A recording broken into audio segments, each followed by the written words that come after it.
In 1914, at the start of the Great War, the world had never seen a tank. Military engineers were desperate to find a way to cross the muddy, crater-filled battlefields. While most inventors were looking at caterpillar tracks, one team in Eastern Europe decided to go big literally. They designed a machine so massive it looked like a nightmare from a Victorian factory, the Tsar Tank. It didn't have tracks. Instead, it stood on two colossal front wheels, each nearly 30 feet high. It was a rolling fortress, designed to crush everything in its path like a god of war made of iron and rivets. The logic behind the giant wheels was simple. If a wheel is big enough, no trench, no wall, and no forest can stop it. The engineers believed the Tsar Tank would simply walk over obstacles that would trap a normal vehicle. Between these two giant wheels was a T-shaped body with a massive central cannon turret and smaller machine gun pods on the sides. At the back, a small third wheel helped with steering. It was a terrifying sight, a mechanical giant that towered over trees and buildings, promising to change the face of land warfare forever. The project was so ambitious that it caught the attention of the highest levels of power. When the lead engineer showed a small wooden model of the tank to the Tsar, the leader was so impressed by the toy's ability to climb over a stack of thick books that he funded the project immediately. Money was poured into the construction of the full-scale monster. It was built in secret, with parts manufactured in different factories to hide the true purpose of the machine. It was a dream of total dominance, a steel beast that was supposed to make walls and trenches obsolete. But as the thousands of tons of metal were bolted together, a dark reality began to emerge. The Tsar Tank was a masterpiece of imagination, but it was a nightmare of physics. It was too heavy, too complex, and its three-wheel design hid a fatal flaw that no one noticed during the toy phase. The world was about to witness the birth of a giant that was destined to become a prisoner of the very earth it was meant to conquer. The story of the steel giant was just beginning, and its first step would be its last. The most shocking feature of the Tsar Tank was its height. Each of the two front wheels was 9 meters, 30 feet tall. To put that in perspective, the wheels alone were as tall as a 3-story building. The engineers, led by Nikolai Lebedenko, chose this radical design because they believed that a wheel of this size possessed a geometric immunity to the battlefield. In their calculations, there was no trench wide enough and no fallen tree thick enough to stop a 9-meter wheel from simply rolling over it. The construction of these wheels was a feat of high-stress engineering. They weren't solid metal discs. They were built with thin, elegant spokes, looking like the wheels of a giant's bicycle. This design was chosen to keep the weight down while maintaining incredible strength. The idea was that the tank would act like a land ship, with the main cabin suspended high above the mud and fire of the trenches. From this height, the gunners in the central turret would have a godlike view of the battlefield, shooting down at the enemy from a position of total safety. The psychological impact of such wheels was intended to be a weapon in itself. Lebedenko imagined a line of these giants appearing on the horizon, rolling toward enemy lines at 10 miles per hour.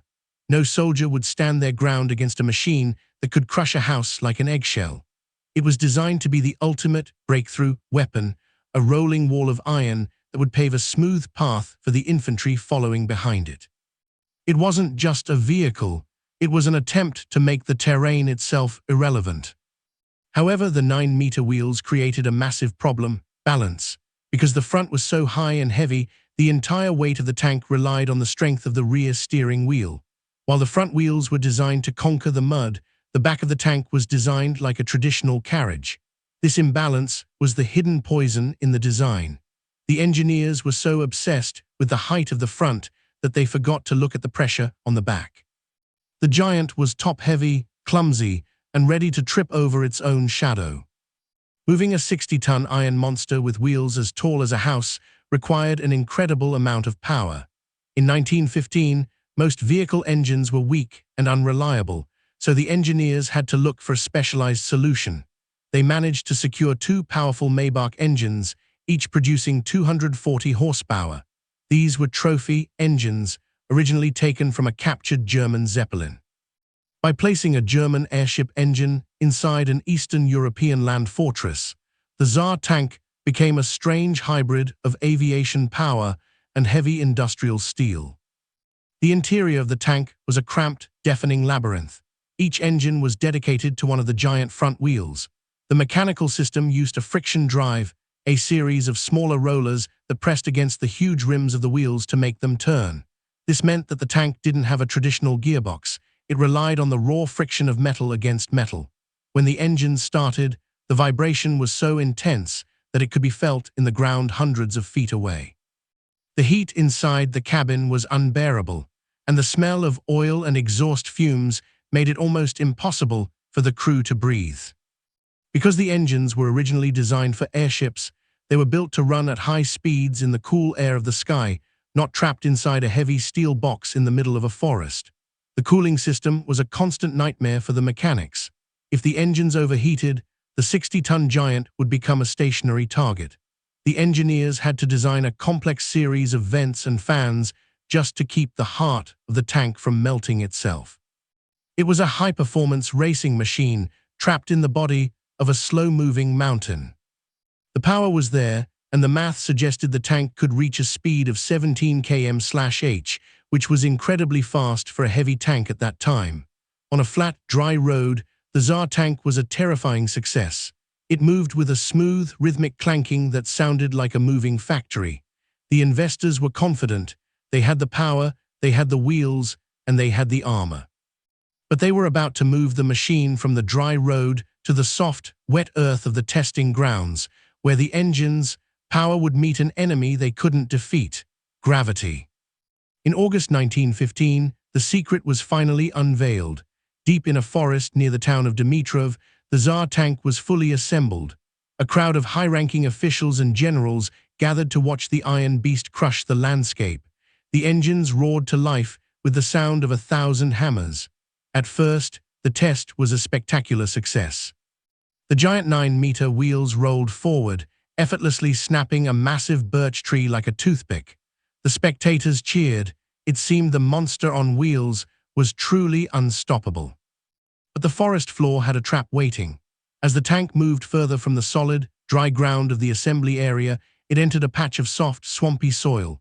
The two massive front wheels, despite their weight, managed to stay on the surface because of their huge diameter.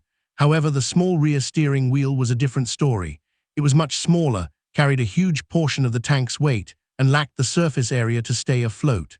Within seconds, the back of the tank began to sink. The crew felt a violent jolt. The engines screamed as the drivers tried to force the tank forward, but it was useless. The small rear wheel dug itself deeper and deeper into the thick mud. Because the weight distribution was so poor, the 60-ton machine was now tilted backward. The giant front wheels, as powerful as they were, couldn't find enough grip to pull the tail out of the earth. The steel giant had become a prisoner of a small patch of wet dirt. The testing stopped.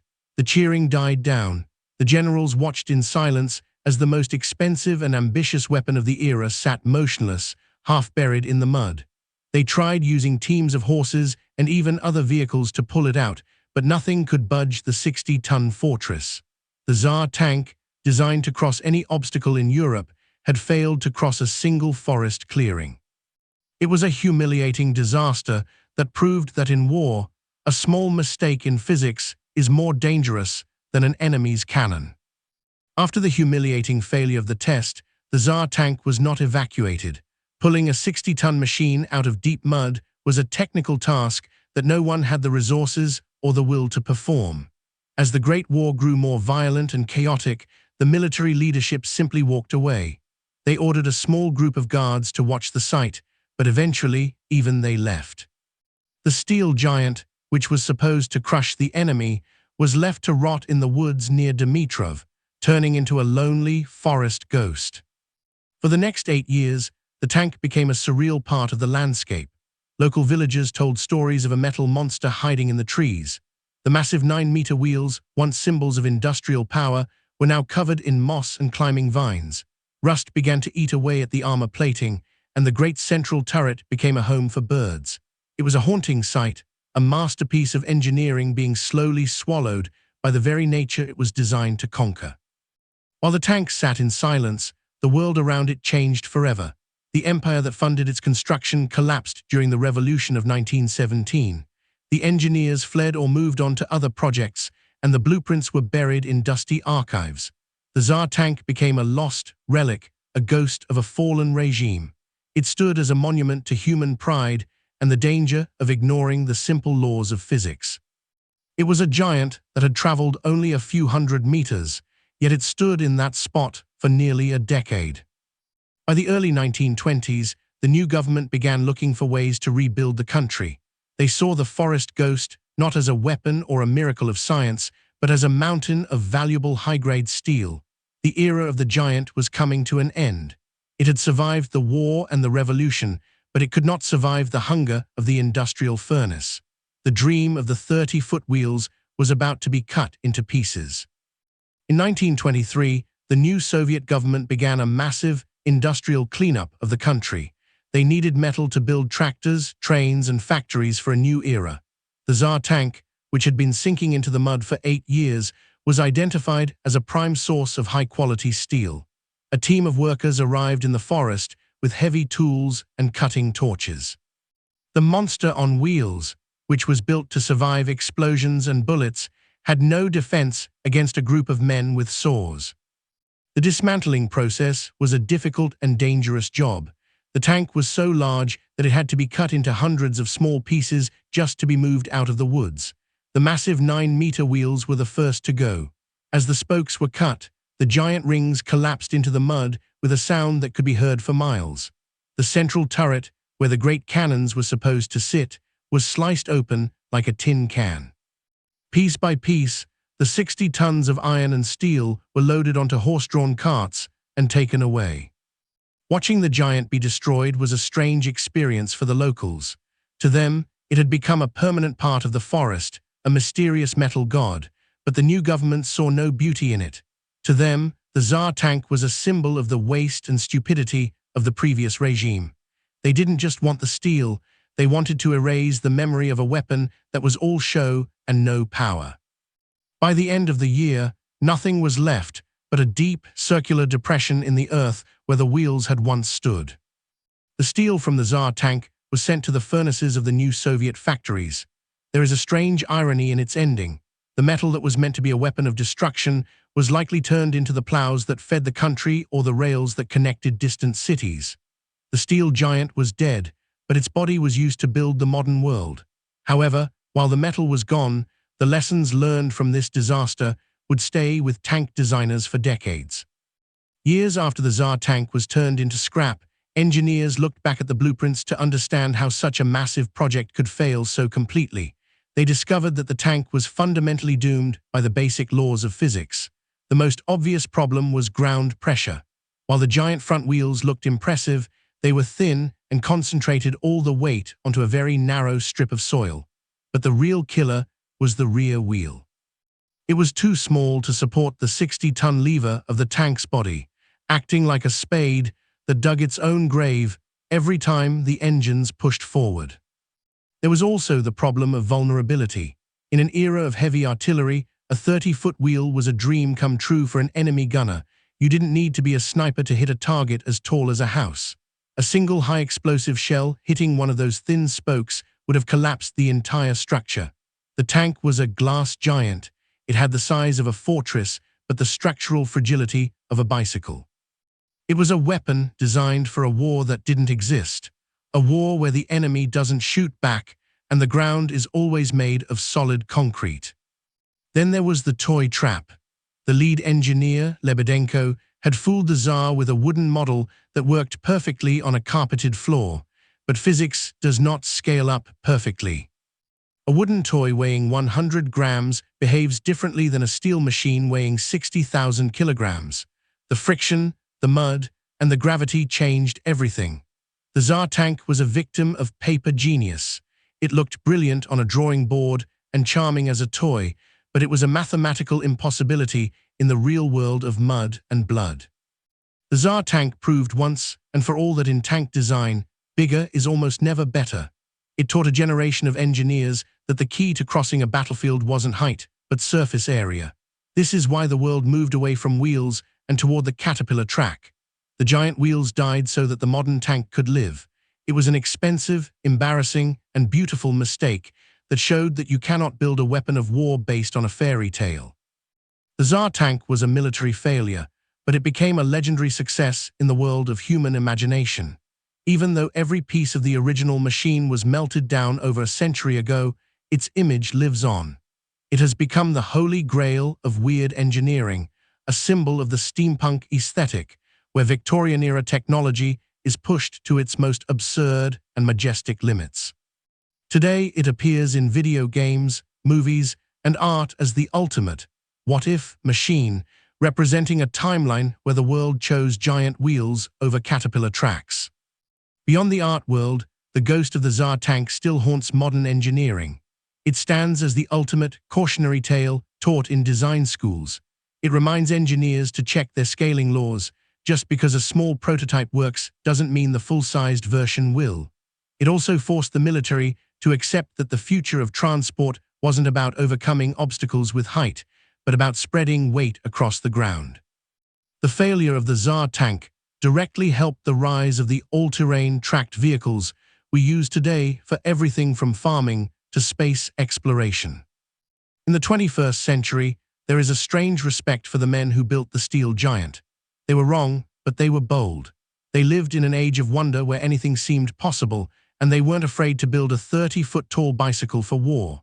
While the tank itself was a disaster, that same spirit of impossible engineering eventually led to the giant bucket-wheel excavators and massive heavy-lift vehicles that we use to build cities today. We learned from the Tsar Tank that sometimes you have to build something ridiculous to find out what is actually possible. The story of the Tsar Tank ends in a forest clearing that is now empty and quiet. There are no museums for it, and no monuments, only the stories we tell about the time a 60-ton monster tried to walk through the woods and got tripped up by a patch of mud. It was a giant that never reached the battle, but it conquered our curiosity. The steel giant may be gone, but as long as humans dream of building things bigger and bolder than ever before, the spirit of the Tsar Tank will never truly disappear.